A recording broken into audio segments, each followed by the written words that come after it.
Perkenalkan, nama saya Rozatul Dana. Saya dari kelas 11 MIPA 1, absen 27.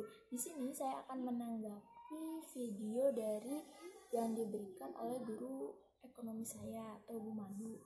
Nah, yang ingin saya tanggapi, saya baru mengetahui sesuatu dari video itu. Maksudnya yang baru saya ketahui ya, Bank Indonesia dalam rangka menstabilkan inflasi juga menentukan pencapaian target setiap tahunnya. Contohnya pada tahun 2015, 16, dan 17 terjadi pencapaian target sebesar 4 plus minus 1%. Nah, pada tahun 2018 terjadi pencapaian target sebesar 3,5 plus minus 1%. Nah, Bank Indonesia ini bisa mencapai targetnya ternyata menggunakan instrumen kebijakan moneter, yaitu suku bunga Bank Indonesia atau bisa disebut juga dengan BI Rate. Nah, saya baru mengetahui nih, ternyata di dalam Bank Indonesia itu ternyata ada BI Rate juga. Nah, BI Rate ini akan mempengaruhi ekonomi serta inflasi di masyarakat jika dia turun ataupun naik untuk menstabilkan keuangan yang mensejahterakan masyarakat itu sendiri. Nah, inflasi juga memiliki faktor lain jika meningkat, yaitu yang pertama ada bahan makanan dan yang kedua ada harga barang. Ini juga saya baru ngerti nih. Nah, terus BI menstabilkan inflasi juga bekerja sama dengan pemerintahan, yaitu di TPID, Tim Pencegah Inflasi Pengendali Inflasi Daerah. Nah, di dalam BI Rate dapat mempengaruhi inflasi. Turun naiknya inflasi itu dari yang pertama ada suku bunga, yang kedua ada kredit, yang ketiga ada nilai tukar, yang keempat ada harga aset, dan yang kelima ada ekspektasi. Nah, dari faktor inflasi yang di dalam BI Rate ini dinamakan dengan transmisi kebijakan moneter. Nah, transmisi kebijakan moneter ini berfungsi untuk menstabilkan inflasi dan mensejahterakan masyarakat. Nah, ini saya baru ngerti nih. Nah, di dalam video kedua dan yang ketiga, kita bisa mengetahui kenapa sih Bank Indonesia nggak mencetak uang banyak-banyak terus dibagiin ke masyarakat biar masyarakat itu nggak miskin, terus Indonesia bisa ngelunasin utangnya ke negara lain gitu. Nah, dari dulu juga saya mikir kayak gitu, ada Bank Indonesia kenapa nggak dicetak gitu ya kan. Nah, di sini saya akan menjelaskan kenapa Bank Indonesia nggak mencetak uangnya.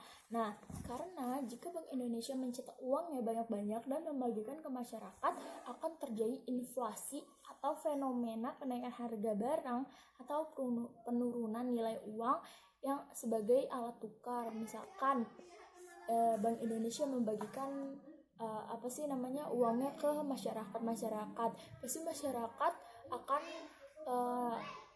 minat untuk membelinya akan tinggi dan akan terjadi inflasi pastinya, yaitu naiknya harga barang. Misalkan dalam tahun 2020 ini $1 itu bisa sampai 15.000, 14.000 berapa ratus. Nah, di tahun 2021 atau 2022 itu bisa aja terjadi inflasi yang sangat tinggi. $1 itu bisa mencapai 126 juta ataupun lebih.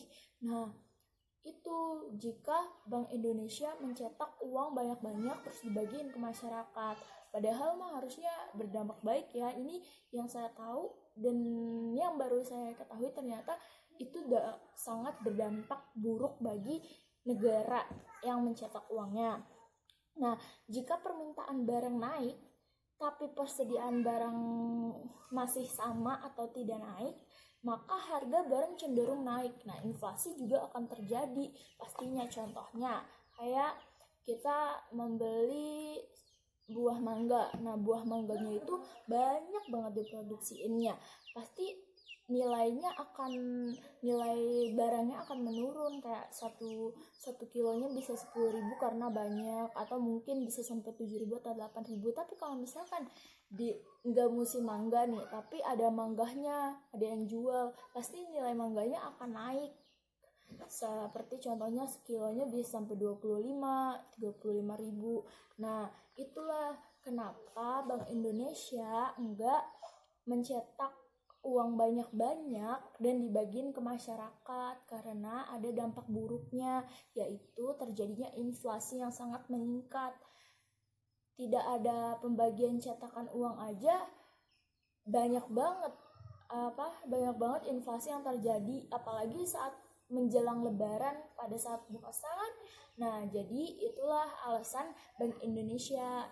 Nah, Bank Indonesia itu mencetak uang juga memperhatikan permintaan dan persediaan barang, yaitu kebutuhan dan pertumbuhan ekonomi juga dipertimbangkan supaya dapat melihat bagaimana pencetakan uang yang baik dan benar dengan tidak ada dampak buruk. Nah, itu saja menurut saya tanggapan yang saya berikan. Terima kasih. Wassalamualaikum warahmatullahi wabarakatuh.